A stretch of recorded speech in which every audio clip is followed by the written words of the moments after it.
Bună ziua! Numele meu este Ana. Bine ați venit pe canalul meu. Astăzi m-am gândit să pregătim un drop de pui. Haideți să vedem de ce ingrediente vom avea nevoie. Aici este 1 kg de pipote și inimi pe care eu le-am fiert și le-am tocat. Se pot toca la mașina de tocat, la robotul de bucătărie sau de mână. Încă 1 kg de ficat de pui. Ficatul l-am prăjit înainte.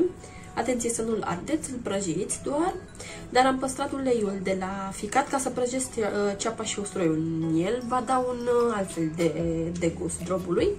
Aici am 5 ouă, un gălbenuș, 2 legături de mărar cu 2 legături de pătrunjel tocate, 2 legături de usturoi verde tocat, 2 legături de ceapă verde tocată, 2 ouă, eu doar 2 doresc să pun în mijlocul drobului, cimbru, ulei, bineînțeles, pentru că am prăjit ficatul și vom prăji și ceapa și usturoiul, sare și piper și să ne apucăm de treabă.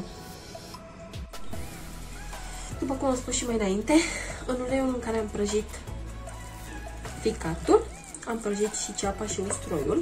Peste el adăugăm ficatul,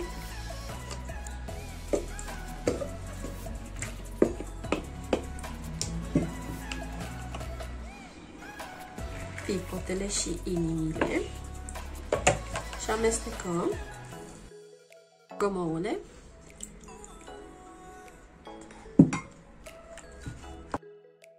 țin cimbrul,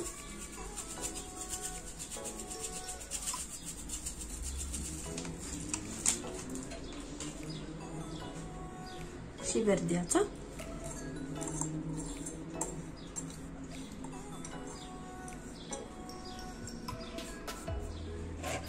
și amestecăm din nou. O tavă tapetată cu foaie de copt. Vom adăuga din compoziție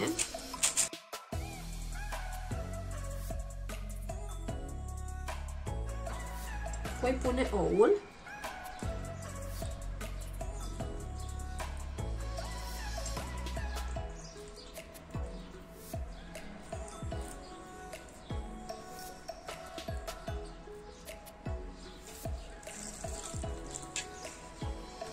și apoi completăm cu compoziție.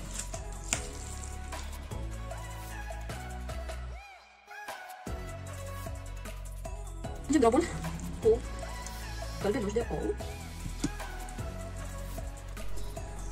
Am pus compoziția în tavă.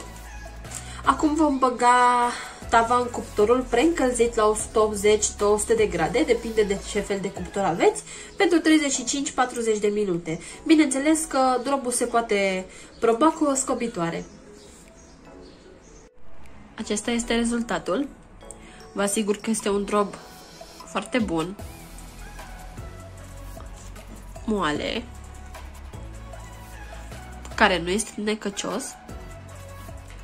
Aștept părerile voastre în comentarii și vă doresc sărbători fericite.